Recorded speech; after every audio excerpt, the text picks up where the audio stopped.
Tiga partai di koalisi perubahan yaitu Partai Nasdem, PKS, dan PKB sekarang itu jumlah suaranya 26,95%, sedangkan kursinya 29,04%. Artinya sudah melampaui presidensial threshold ya. Di kubunya Prabowo Subianto itu sekarang sudah ada 5 partai, yaitu Partai Gerindra, Golkar, PAN, PBB, dan Partai Garuda.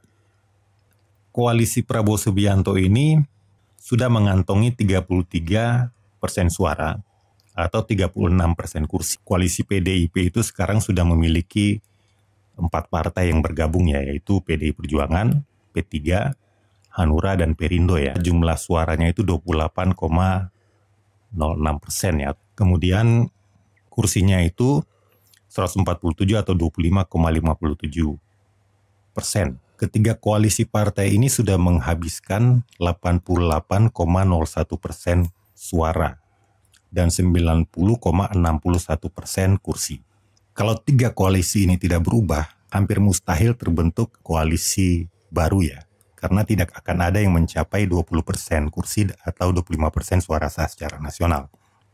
Dari 14 partai peserta pemilu 2019 yang berhak mengajukan capres-cawapres, tinggal 2 partai sekarang yang masih berada di luar, yang belum bergabung ke dalam koalisi, yaitu Partai Demokrat dan PSI.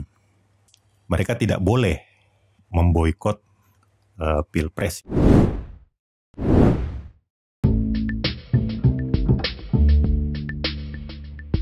Assalamualaikum warahmatullahi wabarakatuh. Selamat datang kembali di channel Pemilih Indonesia bersama saya Harun Hussein. Kali ini kita akan membahas peta koalisi partai politik menjelang pendaftaran calon presiden pada 19 Oktober yang akan datang ya. Kalau kita lihat sekarang sudah terbentuk 3 koalisi besar ya. Koalisi yang akan mengusung Anies Baswedan yang berpasangan dengan Muhaimin Iskandar. Kemudian koalisi Ganjar Pranowo yang pasangannya belum diumumkan sampai sekarang. Dan yang ketiga itu adalah koalisinya Prabowo Subianto yang wakilnya juga belum diumumkan. Ketiga koalisi partai ini sudah menghabiskan 88,01% suara untuk mengajukan capres-cawapres dan 90,61% kursi. Artinya, kalau 3 koalisi ini tidak berubah, hampir mustahil terbentuk koalisi baru ya. Karena tidak akan ada yang mencapai 20% kursi atau 25% suara sah secara nasional. Karena yang tersisa di luar sana itu tinggal 11,99% suara atau 9,39% kursi. Dari 14 partai peserta pemilu 2019 yang berhak mengajukan capres-cawapres, 12 partai itu sudah tergabung dalam 3 poros koalisi capres-cawapres itu. Tinggal 2 partai sekarang yang masih berada di luar, yang belum bergabung ke dalam koalisi, yaitu Partai Demokrat dan PSI. Mereka tidak boleh memboikot Pilpres ya. Jadi mereka harus mengajukan capres-cawapres karena Undang-Undang Pemilu Nomor 7 2017 itu pasal 235 ayat 5 itu sudah menyatakan kalau misalnya partai politik tidak mengajukan capres-cawapres padahal dia memenuhi syarat, maka partai politik bersangkutan akan dikenai sanksi tidak bisa mengikuti pemilu berikutnya. Artinya mereka tidak bisa ikut pemilu 2029 kalau misalnya tidak ikut mengajukan capres-cawapres. Terus kemana kira-kira Partai Demokrat ini akan bergabung? Partai Demokrat terlihat melakukan komunikasi politik dengan PDI Perjuangan ya, koalisinya Ganjar Pranowo. Koalisi PDIP itu sekarang sudah memiliki 4 partai yang bergabung ya, yaitu PDI Perjuangan, P3, Hanura, dan Perindo ya. Untuk sementara jumlah suaranya itu 28,06% ya, atau 39 juta suara. Kemudian kursinya itu 147 atau 25,57%. Ini sudah memenuhi syarat presidensial threshold.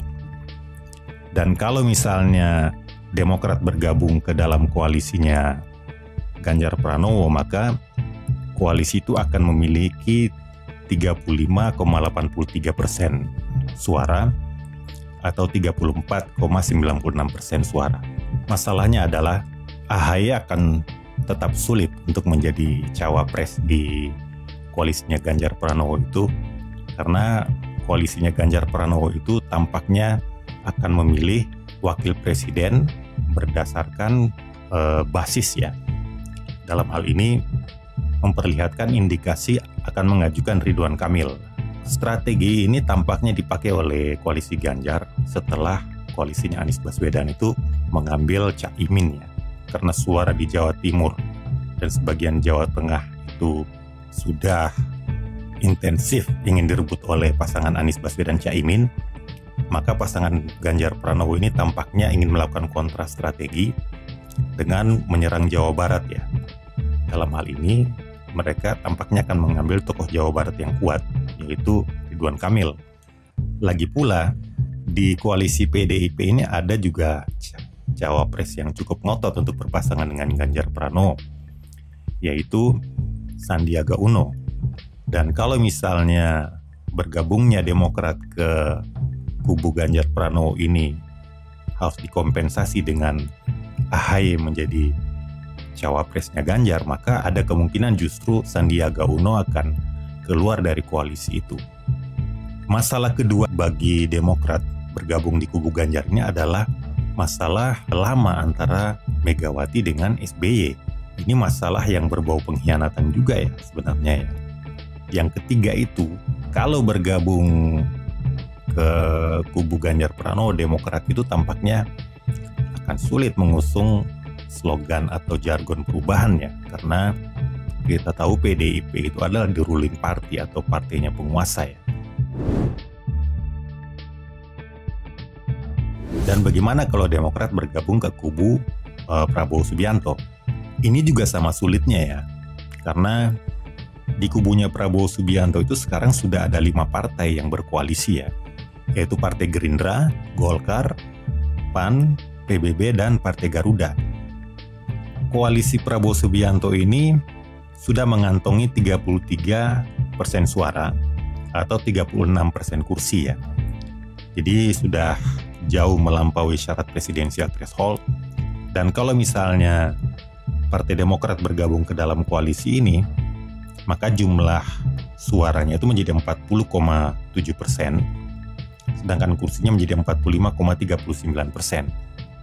Persoalannya lagi-lagi adalah kalau misalnya Partai Demokrat tetap ngotot menjadikan AHY sebagai calon wakil presiden, itu akan menjadi persoalan besar karena ada indikasi kuat Prabowo Subianto ini akan menjadikan Gibran Rakabuming sebagai wakil presiden ya.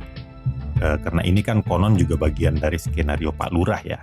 Karena menunggu terrealisasinya skenario ini, yaitu turunnya putusan Mahkamah Konstitusi, sampai-sampai Muhaimin Iskandar yang sudah berkoalisi sejak awal dengan Prabowo itu kan lama digantungnya, dibantar oleh Prabowo Subianto, dan akhirnya dia kemudian keluar dari koalisi itu dan menjadi cawapresnya Anies Baswedan dengan risiko suaranya di Jawa Timur akan berkurang ya. Padahal dari dulu 2 pemilu terakhir itu, pemilu 2014 dan 2019 itu, salah satu penyebab kekalahan Prabowo itu kekurangan suara di Jawa Timur dan Jawa Tengah. Kemudian di koalisi Prabowo ini, selain skenario Gibran menjadi cawapresnya Prabowo, di sana juga ada Erick Thohir ya, yang diusung oleh PAN. Kalau misalnya Demokrat masuk dan ingin menjadi cawapres, tentu akan complicated ya, karena selain Gibran juga ada Erick Thohir yang diusung PAN, kemudian ada Erlangga Hartarto, Ketua Umum Golkar. Mereka semua lebih kuat bergainingnya dibanding AHY ya.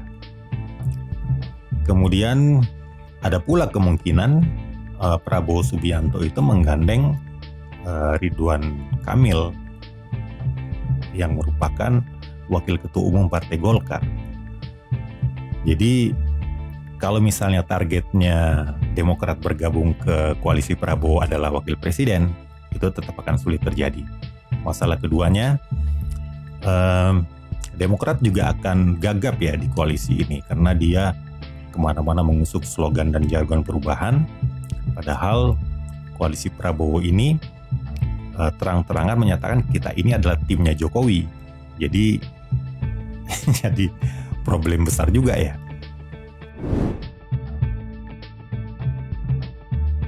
Sekarang kita lihat kemungkinan lainnya, yaitu membentuk poros baru. Poros baru ini akan terdiri dari PKS, Demokrat, dan P3. Suaranya sih tidak memenuhi syarat ya, tapi kursinya memenuhi syarat, yaitu 21,39%.